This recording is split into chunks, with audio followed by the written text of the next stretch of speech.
자, 오늘 창세기 35장 중요한 장인데요. 오늘 다음 주가 매주가 중요한데 오늘도 매우 중요한 이야기를 하게 될 것 같습니다. 오늘 35장의 16절부터 마지막 절인데요. 오늘 말씀은 라헬의 죽음과 그 의미에 대해서 말씀을 드리려고 합니다. 여러분, 창세기 35장은요, 야곱이 사랑했던 여인 라헬이 베냐민을 출생한 이야기를 끝으로 야곱의 이야기가 맞춰지는 장이에요. 그래서 궁금한 게 생겼어요. 왜 창세기를 기록한 저자는 베냐민의 출생 이야기를 야곱의 마지막 이야기로 썼을까 하는 거예요. 오늘은 그 이유를 라헬의 이야기를 통해 생각해 보려고 합니다. 지난 2024년 성탄절 때 제가 이 설교를 조금 했어요. 기억이 나실지 모르지만 성탄절 설교 때 여러분, 마태복음 2장에 가면 마태가 예수님의 탄생 기사를 쓰면서 라헬의 이야기를 뜬금없이 가져와요. 그것은 라헬이 라마에서 자식을 위해 슬퍼하며 크게 통곡하는 예레미야의 예언을 인용한 거예요. 오늘 설교가 조금 어렵습니다, 사실. 왜냐하면 성경 전체를 제가 얘기할 거기 때문에 잘 들으세요. 여러분, 마태복음 2장 17절에 보면 이에 선지자 예레미야를 통하여 말씀하신 바 라마에서 슬퍼하며 크게 통곡하는 소리가 들리니 라헬이 그 자식을 위하여 애곡하는 것이라. 그가 자식이 없으므로 위로받기를 거절하였도다미 이루어졌다. 이런 말씀이 있어요. 여러분, 야곱의 이야기가 왜 베냐민의 출생 이야기이어야 하며 예수님의 탄생 기사에 왜 라헬이 자식이 없어 애곡하는 이야기가 인용되어야 되느냐 하는 거예요. 이 두 개의 질문에 대한 답이 어디에 있느냐? 창세기 35장에 있어요. 오늘 본문에 의하면 라헬은 야곱과 함께 밧단 아람에서 베델로 돌아온 다음 제단을 쌓고 다시 베델을 떠나 에브라스로 가다가 해산을 하는데 야곱의 두 번째 아들 베냐민을 낳는데 난산하고 자기는 죽어요. 야곱은 사랑했던 아내 라헬의 이 죽음을 슬퍼하면서 그 에브랏길에 라헬을 장사 지내고 묘비를 세웁니다. 여러분, 라헬은 야곱이 그토록 사랑하여 7년을 라반의 집에서 수고하여 얻은 아내였습니다. 그러나 라헬은요, 불임의 여인이에요. 남편의 사랑은 받는데 불임이라는 고통이 있었다는 거죠. 오늘날은 불임이 돼도 여러 가지 의학의 도움을 받아서 애를 낳지만 그 당시에는 불임은 고통이었어요, 여인에게 있어서. 그런데 여러분, 어떻게 보면 이 라헬의 이와 같은 삶은 우리 성도들의 삶과 너무 똑같다는 거예요. 하나님의 사랑은 받지만, 남편 대신 하나님의 사랑은 받지만 평생을 고통 속에 살았다라는 거예요. 여러분, 이게 성도의 갈등이고 라헬의 갈등이에요. 창세기 30장 22절에 보면 하나님이 라헬을 생각해서 그의 소원을 들어서 그의 태를 열어 아들을 얻었는데 첫 아들이죠, 요셉을 얻었어요. 근데 라헬은 아들을 더 낳기 원했어요. 왜냐하면 언니는 여러 명의 아들을 낳았거든요. 라헬은 밧단 아람에서 이렇게 14년이 지나고 있을 무렵, 야곱과 함께한 시간이죠. 14년이 지나고 있을 무렵에 그의 야곱의 아내가 돼요. 그렇다면 여러분, 밧단 아람에서 이후에 또 6년을 야곱이 더 있었는데 그 기간까지 생각해 보세요. 14년이 되던 그때부터 아내가 되었어요. 그때부터 이제 카운트를 하는 거예요. 6년이라고 하는 시간이 밧단 아람에 더 있었어요. 그리고 떠나서 가나안 땅으로 올 때까지 몇 년의 시간이 대충 걸렸다고 말씀을 드렸냐면 12, 13년 정도의 시간이 걸렸다 그랬어요.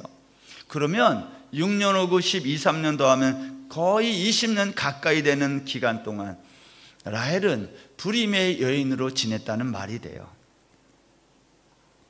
그리고 두 번째 아들 베냐민을 낳게 된 거예요, 오늘.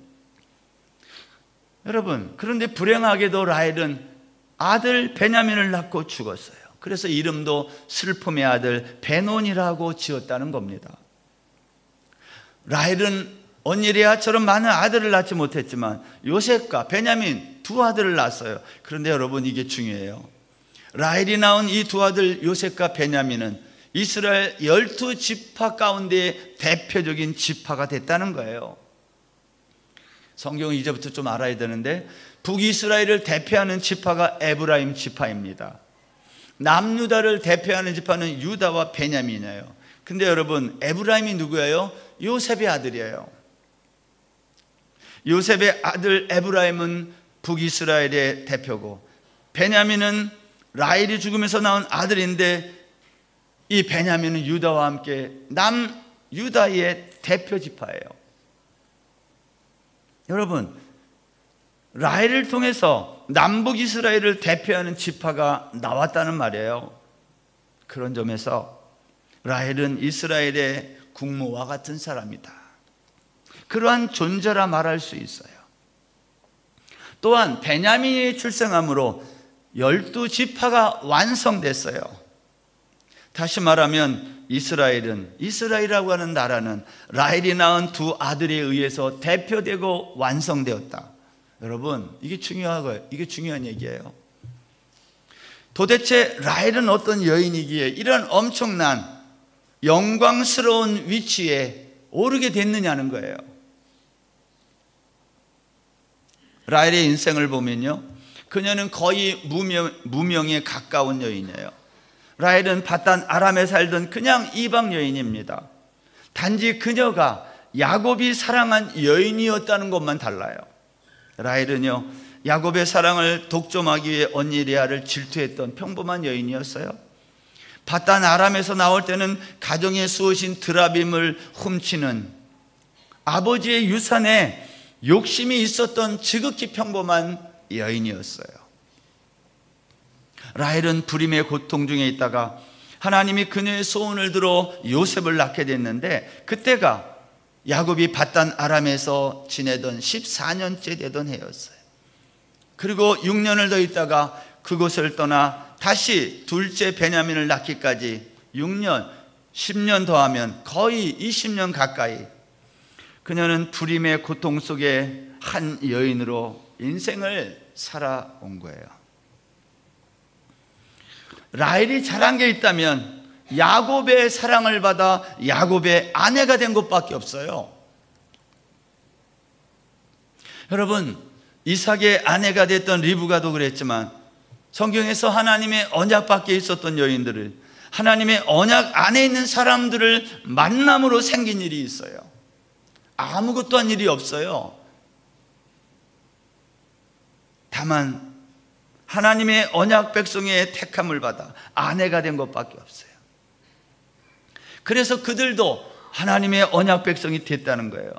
아무것도 아니었던 이방 여인들이 언약의 사람을 만남으로 그들이 역시 하나님의 언약 백성이 되었다. 여러분, 이게 얼마나 중요해요. 왜냐? 이 이야기가 우리들의 이야기거든요. 우리가 아무것도 아닌 사람들이었어요. 이방인이에요. 우리도 유대인이 볼 때. 근데 어느 날 우리가 하나님의 언약 아래에 들어오게 된 거예요. 우리가 이것을 위해서 애쓰고 수고한 게 없잖아요. 가끔 자신을 나는 자격 없고 무익한 종입니다, 이렇게 말하는 분들이 있어요. 제가 그분들에게 물어보고 싶은 말이 있어요. 정말 당신은 자신을 자격이 없고 무익한 종이라고 생각하느냐는 거예요. 사실 우리는 늘 우리 자신을 자기 혼자 있을 때는 괜찮다고 생각해요. 저도 저 혼자 있을 땐 제가 괜찮은 것 같아요. 누구랑 비교만 안 하면. 여러분도 그렇죠? 정말 우리는 우리 자신을 자격 없고 무익한 종이라고 생각하느냐는 거예요. 우리 그렇게 생각 안 해요. 괜찮다고 생각하지. 다만 성경이 우리가 무익한 종이라고 말하니까 우리가 그렇게 말할 뿐이지, 사실 우리 스스로는 우리가 자격 없고 무익하다고 생각하지 않아요. 라헬도 그랬을 거예요. 여러분, 창세기 35장의 구조를 보면 이렇습니다. 1절부터 15절까지는 야곱이 베델에 올라가서 제단 쌓는 이야기가 있고요. 그 다음 16절부터 20절은요 라헬이 베냐민 난산하고 죽은 이야기, 21절 22절은 루벤이 아버지의 첩 어머니와 같은 비라와 동침한 이야기, 23절부터 그 이하는 야곱의 12아들의 목록이 나오고 마지막은 이삭이 죽고 장사 지내는 이야기로 마쳐요. 이게 35장이에요. 근데 여러분, 베델의 이야기 이후에 라헬의 난산과 죽음 이야기 다음에 나오는 이야기가 22절인데 보세요. 22절. 이스라엘이 그 땅에 거주할 때에 루벤이 가서 그 아버지의 저 비라와 동침하며 이스라엘의 일을 들었더라. 야곱의 아들은 12이라. 보십시오. 베냐민의 출생 이야기 다음에 루벤이 어머니와 동침하는 수치스러운 이야기가 있고, 그리고 12지파의 목록이 나와요. 베냐민의 출생으로 12지파가 완성되었지만 장남 루벤이 아버지의 첩과 동침한 이야기, 그리고 12지파 아들들의 이야기, 여러분 이 모두가 다 어디에서 태어난 사람들이에요? 밧단 아람이라고 하는 이방 땅에서 태어난 사람들이에요. 26절 보세요. 이들은 야곱의 아들들이요 밧단 아람에서 그에게 낳은 자더라. 이런 말이에요. 야곱의 12아들은 전부 무익하고 자격 없는 자들이었다, 그 뜻이에요.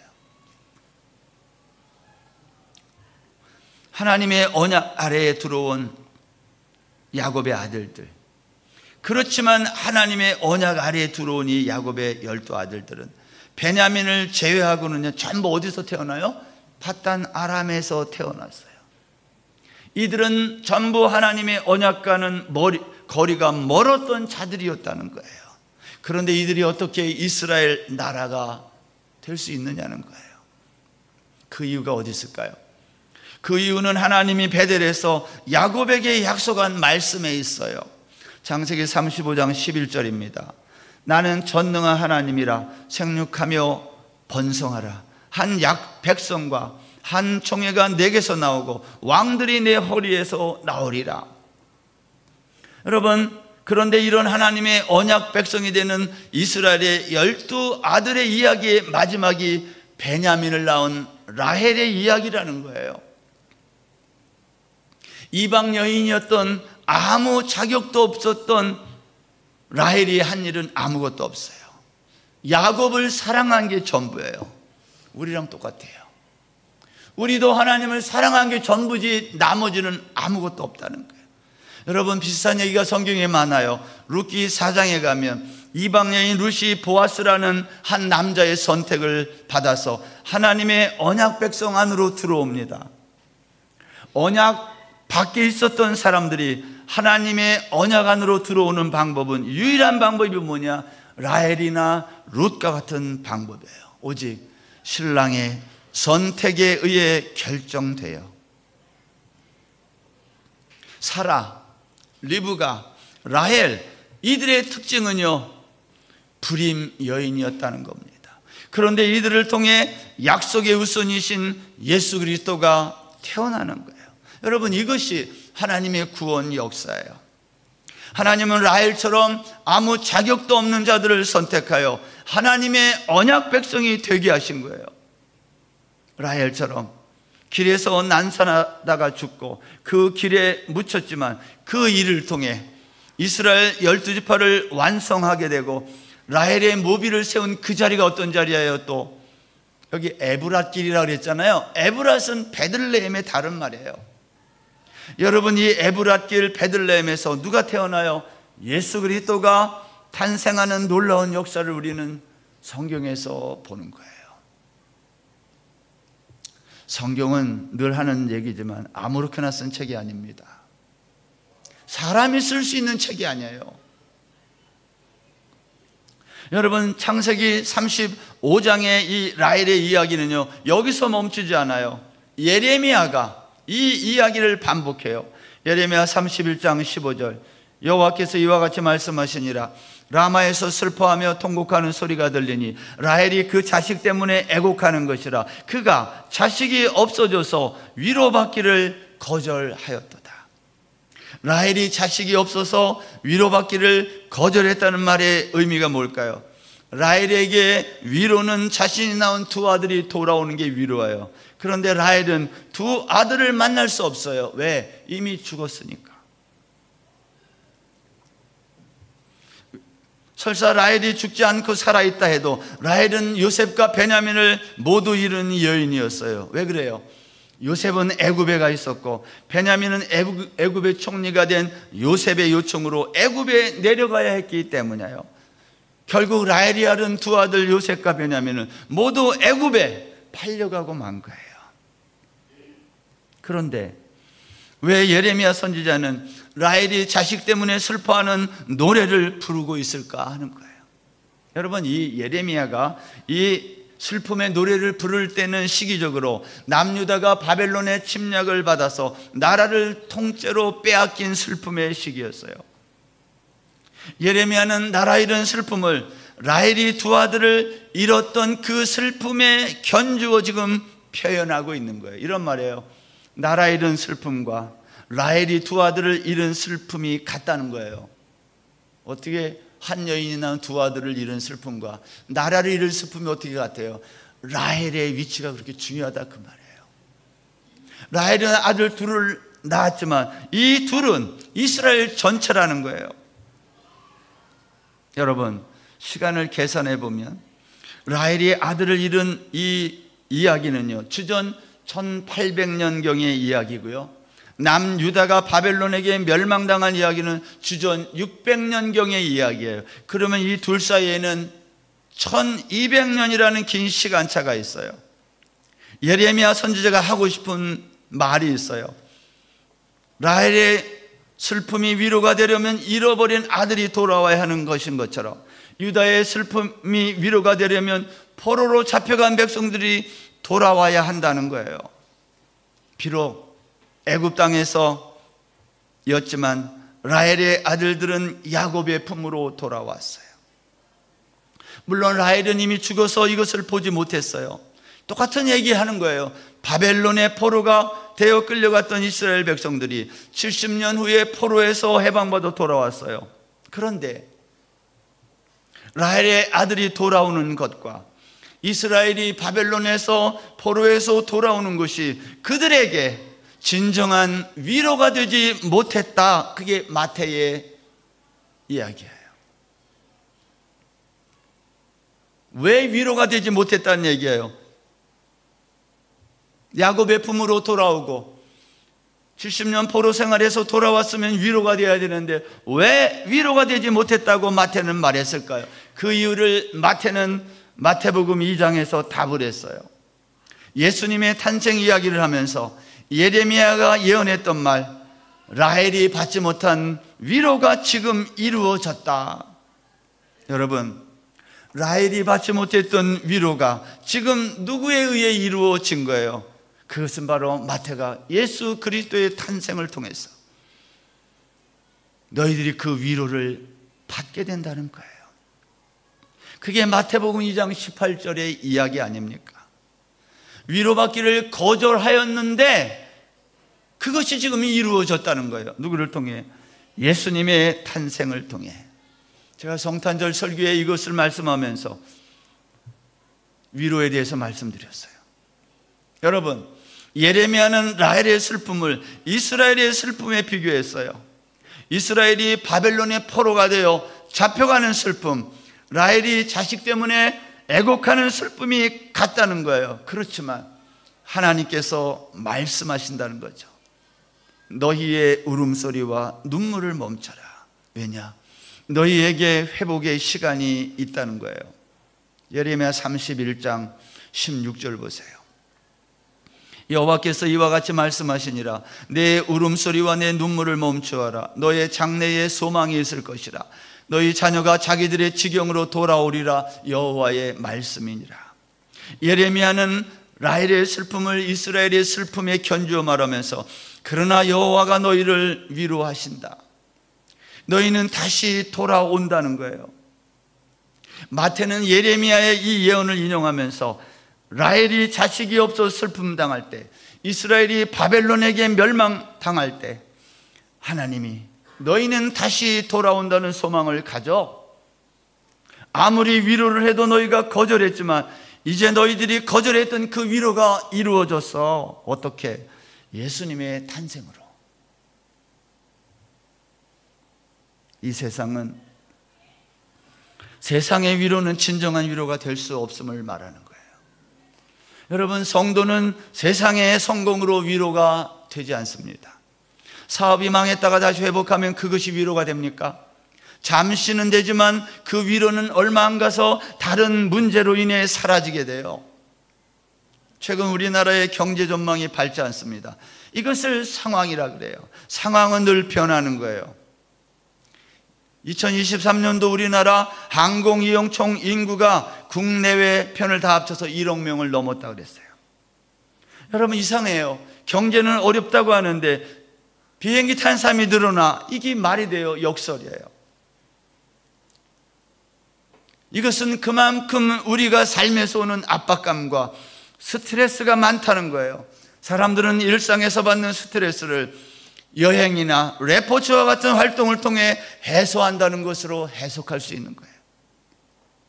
여러분, KDI에서 한국개발연구원에서 내놓은 올해의 경제전망 키워드 2가지를 말씀드렸어요. 트럼피즘과 성장격차.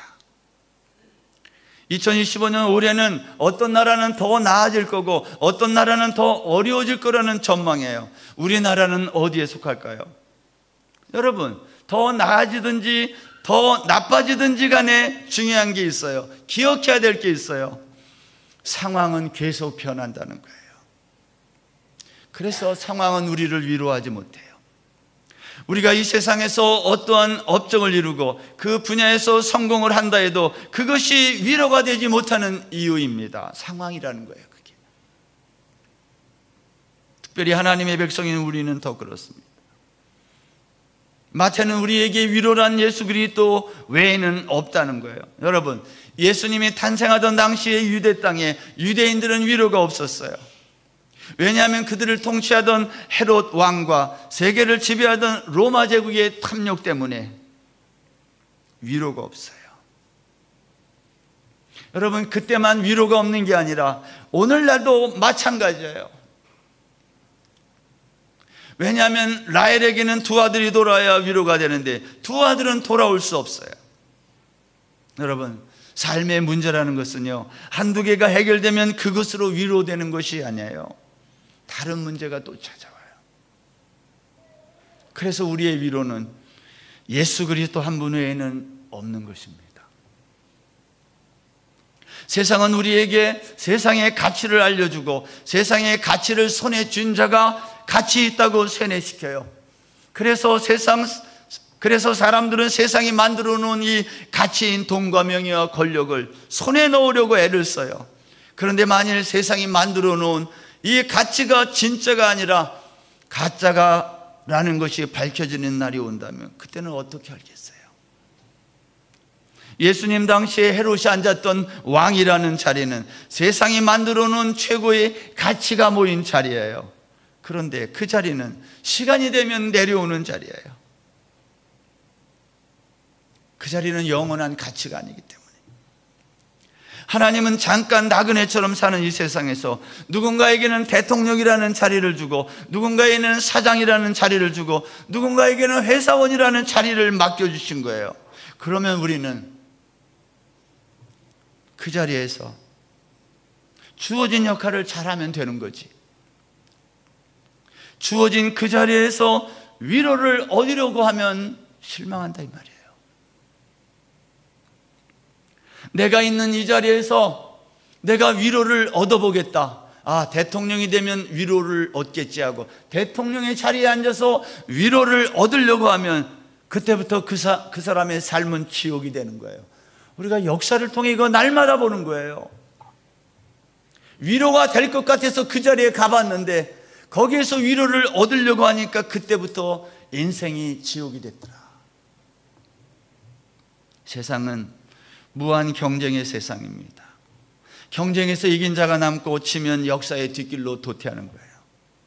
여러분, 인간은 태어날 때부터 결핍 속에 태어나기 때문에 그 결핍을 채우기 위해 사는 거예요. 갓난아기가 태어나서 어머니의 젖 빠는 걸 안 가르쳐줘도 그 아이는 본능으로 엄마의 젖을 빨아요. 인간은 채우지 아니하면 살 수 없기 때문이라는 거예요. 여러분, 야곱이 평생을 살아온 삶의 가치가 뭘까요? 야곱은 이것 때문에 평생 누군가를 이기려고 했어요. 왜냐? 이겨야 결핍을 채울 수 있으니까. 그래서 형도 이기고 아버지도 이기고 외삼촌도 다 이겼어요. 그래서 우리가 야곱에게 질문하는 거예요. 마지막 시간에. 그래서 야곱이 행복했습니까? 아니에요. 야곱은 고통의 연속이었어요. 여러분, 우리가 상상할 수 없는 돈과 명예와 인기를 누리는 유명한 연예인들이 왜 독한 술을 마시고 나중에는 마약을 하다가 결국 그 고통을 이기지 못해 스스로 생을 마감하겠어요? 그 이유가 뭐예요? 결핍을 채우기 위해 달려가지만 그 결핍은 세상의 것으로는 채울 수 없다는 강력한 증거예요. 여러분, 이스라엘 백성들이 바벨론에서 해방될 때 다 돌아왔어요? 대부분은 안 돌아오고 약 5만 명만 돌아와요. 소수만 돌아와요. 이유가 뭐예요? 삶의 가치는 누군가를 이기는 것이기 때문입니다. 폐허가 된 예루살렘에 돌아오는 것은 그동안 바벨론에서 어렵게 이기는 삶을 시작하게 됐는데 다시 지는 삶으로 가고 싶지 않았던 거예요. 여러분, 하나님이 어느 날 이 땅에서 하나님의 일반적인 은총을 거두어 가시면 이 세상은 어떻게 될까요? 예를 들면 기후변화가 지금보다 더 심해지고 물과 식량이 지금보다 더 부족해지면 어떻게 될까요? 공기가 오염되고 외출이 자유롭지 않게 된다면 세상은 어떻게 될 줄 아세요? 세상은 즉각 그 순간부터 지옥이 되는 거예요. 말씀을 맺습니다. 라헬의 이야기는 창세기에서 시작했지만 예레미야가 반복하고 마태가 반복함으로 완성되는 하나님의 구속의 이야기예요. 하나님은 라헬과 같은 아무 자격 없는 여인을 통해 이스라엘이라는 하나님 나라의 모형을 이 땅에 완성해요. 라헬의 죽음을 보면서 깨닫는 것, 우리 삶의 가치는 사라, 리브가 라헬과 같은 불임의 삶, 고통의 삶이라는 거예요. 그러나 그 불임이라는 고통의 자리에 나를 묻고 궁극적으로 예수 그리스도를 그곳에서 피어나게 한다면 그것이 우리 삶의 이유 아니겠어요? 사랑하는 여러분, 나의 고통을 예수님의 십자가에 묻고 그곳에서 예수 그리스도가 피어나게 하는 삶, 이것이 저와 여러분이 살아야 될 삶의 바른 길이에요. 우리의 삶은 라헬과 같은 인생이에요. 아무 자격이 없지만 신랑 되신 예수님의 부르심으로 이 자리에 앉게 되어 있는 거예요. 창세기는 우리가 라헬과 같은 존재라는 것을 우리에게 보여주고 싶었던 거예요. 야곱의 이야기를 통해서 창세기를 기록한 저자는 너희들의 인생은 라헬과 똑같다는 거예요. 오늘은 우리가 이렇게 하나님께 기도했으면 좋겠어요. 주님, 내가 라헬입니다. 주님, 내가 라헬입니다. 나를 불쌍히 여겨 주십시오. 이렇게 기도하는 귀한 이 한 주간 다 되시기를 주의 이름으로 축원합니다.